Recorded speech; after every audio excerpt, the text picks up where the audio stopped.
ராமேஸ்வரம் ராமநாத சுவாமி கோயிலில் ஆலய நுழைவு போராட்டத்தில் ஈடுபட்ட பொதுமக்களுக்கும் போலீசாருக்கும் இடையே தள்ளுமுள்ளு ஏற்பட்டதால் பரபரப்பு ஏற்பட்டது. இந்த காட்சிகளை பார்ப்போம்.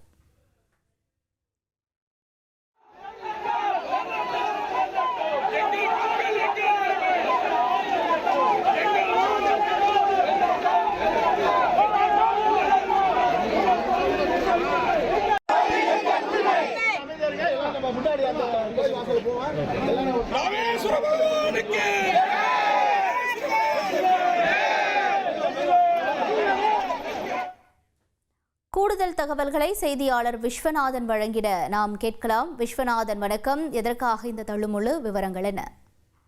வணக்கம். ராமேஸ்வரம் ராமசாமி திருக்கோயிலுக்கு உள்ளூர் பக்தர்கள் சாமி தரிசனம் செல்லும் போது கோயில் நிர்வாகம் சார்பாக அவரை தடுத்து நிறுத்தப்பட்டு அனைத்து தரப்பு மக்களும் வரக்கூடிய வழியில் இருந்து செல்ல வேண்டும் எனவும் வலியுறுத்தியுள்ளனர். இதனையடுத்து தாங்கள் பாரம்பரியமாக செல்லக்கூடிய வழியில் சென்றதான் தங்கள் சாமி தரிசனம் செய்ய என உள்ளூர் மக்களும் கடந்த சில நாட்கள் முன்பாக கோயில் நிர்வாகத்திடம் வாக்குவாதத்தில் ஈடுபட்டனர்.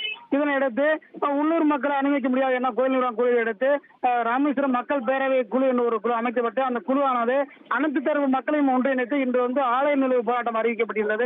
அந்த ஆலய நுழைவு போராட்டம் அறிவிக்கப்பட்டு இந்த நடத்த முற்பட்ட போது மேற்கு கோவில் வாசல் வழியாக அனைத்து தரப்பு மக்களும் கோயிலுக்கு உள்ளே முற்பட்ட போது போலீசார் அவர்கள் இரும்பு தடுப்புகள் கொண்டு தடுத்து நிறுத்தி பொதுமக்களுக்கும் போலீசாருக்கு இடையே தள்ளுமுள்ளு ஏற்பட்டது. இதனையடுத்து ஆத்திரம் அடைந்த பொதுமக்கள் மேற்கு கோவில் வாசல் உள்ள சாலையில் அமர்ந்து இந்து அறநிலையத்துறைக்கு எதிராகவும் அமைச்சர் சேகர்பாபுக்கு எதிராகவும் கோஷங்களை எழுப்பினர். இதனையடுத்து போலீசார் குண்டு கொட்டாக தூக்கி கைது செய்து தனியார் திருமணத்துக்கு அழைத்து சென்றுள்ளனர். தொடர்ச்சியாக ஒரு நாளைக்கு பாத்தீங்கன்னா ராமேஸ்வரத்திற்கு பல்வேறு மாவட்ட மற்றும் மாநிலத்திலிருந்து ஆயிரக்கணக்கான பக்தர்கள் வர்றாங்க. வரக்கூடிய பக்தர்கள் செல்லக்கூடிய வரிசையிலே உள்ளூர் பக்தரும் சென்று சாமி தரிசனம் செய்ய வேண்டும் என கோயில் நிர்வாகம் கூறியதாக கூறப்படுகிறது.